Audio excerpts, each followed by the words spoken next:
ঢাকার রাত তখন নিস্তব্ধ। হযরত শাহজালাল আন্তর্জাতিক বিমানবন্দরের ভিআইপি টার্মিনালের সামনে এসে থামল কয়েকটি কালো এসইউভি। একটি একটি করে গাড়ির দরজা খুলল। বেরিয়ে এলেন কয়েকজন ব্যক্তি। পরনের সাধারণ পোশাক, আচরণের নেই কোনো বাড়তি প্রকাশ। বাইরে থেকে দেখলে তাদের আর 10 জন যাত্রীর মতোই স্বাভাবিক মনে হতে পারে, কিন্তু তাদের পরিচয় ছিল সম্পূর্ণ ভিন্ন। তারা ছিলেন বাংলাদেশের সামরিক গোয়েন্দা সংস্থা ডিজিএফআই এর উচ্চপদস্থ কর্মকর্তা, এমন তথ্যই সামনে এসেছে। এরপরই তারা উঠলেন থাই এয়ারওয়েজের একটি ফ্লাইটে। গন্তব্য ছিল ব্যাংকক হয়ে পাকিস্তানের রাজধানী ইসলামাবাদ।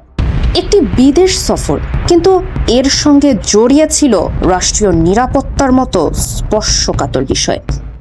কারণ একজন উচ্চপদস্থ গোয়েন্দা কর্মকর্তার বিদেশ সফর কখনোই শুধুমাত্র একটি সাধারণ ভ্রমণ নয়।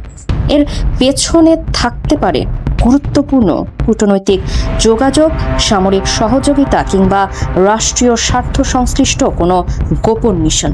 আর ঠিক এখানেই তৈরি হয় সবচেয়ে বড় প্রশ্ন, যে সফর এতটাই গোপনীয় হওয়ার কথা, সেই সফরের তথ্য কিভাবে অন্য দেশের সংবাদ মাধ্যমের হাতে পৌঁছালো?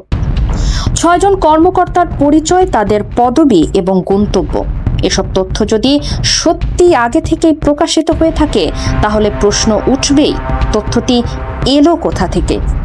কে জানতো এই সফরের কথা? আর রাষ্ট্রের কোন স্তর থেকে বেরিয়ে এলো এমন স্পর্শকাতর তথ্য? বিমান যখন ঢাকার আকাশ ছেড়ে দূর গন্তব্যের দিকে এগিয়ে যাচ্ছিল, তখন হয়তো যাত্রীরা জানতেনই না তাদের এই সফর ইতোমধ্যেই আরেক দেশের নজরে চলে এসেছে। একটি গোপন যাত্রা তখন পরিণত হয়েছে এক গভীর রহস্যে। আর সেই রহস্যের পরবর্তী অধ্যায় আরো বেশি করে প্রশ্ন তৈরি করে। বাংলাদেশের গোপন তথ্য কি সত্যি সীমান্ত পেরিয়ে অন্য দেশের হাতে পৌঁছে যাচ্ছে? মুকিতুর রহমানের রিপোর্টে ফারিহা আহমেদ,